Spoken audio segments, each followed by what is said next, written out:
बूढ़ा व्यक्ति ये देखकर भयभीत हो गया कि ले जाए जा रहे लकड़ी के बक्से पर शैतान को सील करने का प्रतीक अंकित था। वो इतना भयभीत हो गया कि उसने तुरंत अपने हाथ से रस्सी गिरा दी। सौभाग्य से बगल की छोटी काली आंख तेज थी, इसलिए त्रासदी टल गई। जब कप्तान ने ये देखा तो वो चिल्लाने ही वाला था, लेकिन बूढ़े व्यक्ति की दहाड़ ने उसे रोक दिया। मुझे पता है कि यह निशान एक बुरा शगुन है जो आपको एक भगवान रखने वाला है। उनके पास आप सभी को बचाने के लिए एक दूसरा भगवान है।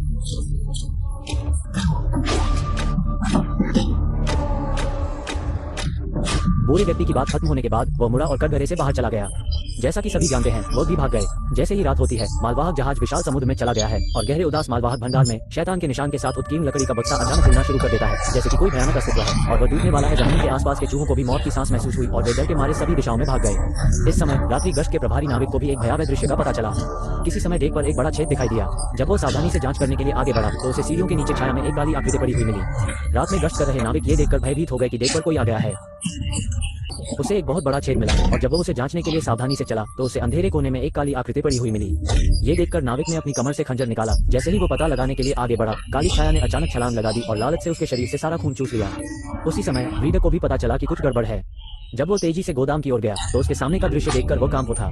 जान से खिलाए गए सभी मुर्गे खून के तालाब में गिर गए और उनमें एक बड़ा छेद हो गया गर्दन। जब केबिन में सभी को इस बारे में पता चला तो वे हैरान और अभिभूत हो गए, लेकिन जियो हेई को इस बात का कोई अंदाजा नहीं था कि वह पूरे रास्ते से बेसमेंट तक अजीब शोर का पीछा कर रहा था। गंदगी के एक ढेर ने उसका ध्यान खींचा। जब उसने ध्यान से जांच की तो अप्रत्याशित रूप से एक कांपती हुई महिला अंदर से निकली। ये देखकर जियो हेई जल्दी से उसे अस्पताल ले गया। सौभाग्य से कुछ बचाव प्रयासों के बाद महिला ने धीरे धीरे अपनी जीवन शक्ति वापस पा ली।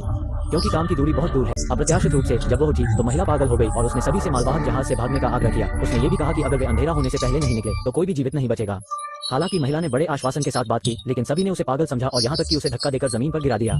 जब रात हुई तो महिला का मूड धीरे धीरे शांत हो गया और फिर उसने जियो हेई को सच्चाई बता दी। ये पता चला कि वो एक लकड़ी के बक्से में छिप जाना चाहती थी, लेकिन अप्रत्याशित रूप से उसे शैतान का निशान मिला, जिसमें भयानक पिशाच ड्रैकुला था। उस पर पहले भी ड्रैकुला द्वारा हमला किया गया था और उसकी पीठ पर शैतान का निशान था। चौंकाने वाले निशान दूसरे पक्ष द्वारा छोड़े गए थे। ड्रैकुला द्वारा काटे गए किसी भी व्यक्ति में जल्द ही उत्परिवर्तन हो जाएगा। जाहिर है अब बहुत देर हो चुकी है। इसी समय केबिन के निचले भाग में एक कुत्ता अचानक भौंकने लगा। इससे पहले कि वो प्रतिक्रिया कर पाता, उसे तुरंत एक भयानक काली छाया ने निगल लिया। जब तक क्रू ने शोर सुना और घटनास्थल पर पहुंचे तब तक कुत्ता एक मम्मी में बदल चुका था।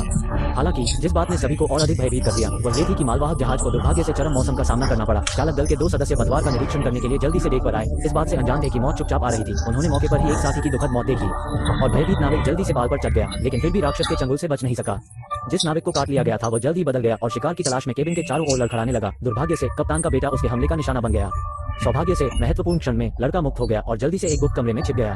कप्तान और अन्य नाविक पहुंचे और उत्परिवर्तित चालक दल के सदस्यों को सफलतापूर्वक वश में कर लिया। लड़के ने सोचा कि वो बच गया है, लेकिन जब उसने ऊपर देखा तो वह ये देखकर भयभीत हो गया कि राक्षस उसे घूर रहा था। बूढ़े कप्तान ने देखा कि लंबे समय से मृत लड़का हिल रहा था, इसलिए उसने हर किसी की रुकावट को नजरअंदाज कर दिया और उसके सामने कफन को फाड़ दिया। अप्रत्याशित रूप से लड़के ने वास्तव में अपनी आंखें खोली और कप्तान की बाह पकड़ ली। इससे वो उत्तेजित हो गया और तुरंत जल गया। एक प्रचंड आग भड़क उठी जिसने लड़के को भस्म कर दिया और कप्तान को जला दिया। सौभाग्य से महत्वपूर्ण क्षण में डेक पर मौजूद सभी लोगों ने तुरंत फायरमैन बने लड़के को समुद्र में धकेल दिया और कप्तान बच गया। अंधेरे में छिपे पिशाच ड्रैकुला का सामना करते हुए सभी को एहसास हुआ कि वे मालवाहक जहाज पर नहीं रह सकते, इसलिए उन्होंने जल्दी से भागने का फैसला किया। लेकिन हर किसी को यह उम्मीद नहीं थी कि दिन के दौरान की गई हरकतों से पिशाच तुरंत क्रोधित हो गया और उसने जहाज पर खूनी नरसंहार शुरू कर दिया।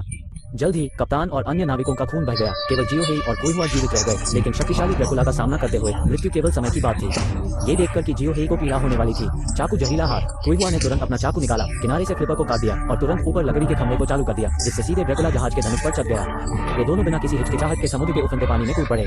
मैंने सोचा कि मैं बच सकता हूँ, लेकिन अगले दिन की सुबह तक कोई हुआ के शरीर में अचानक बदलाव आना शुरू हो गया।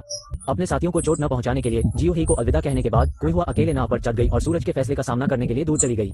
जैसे ही सूरज उस पर चमका, कोई हुआ का शरीर तेजी से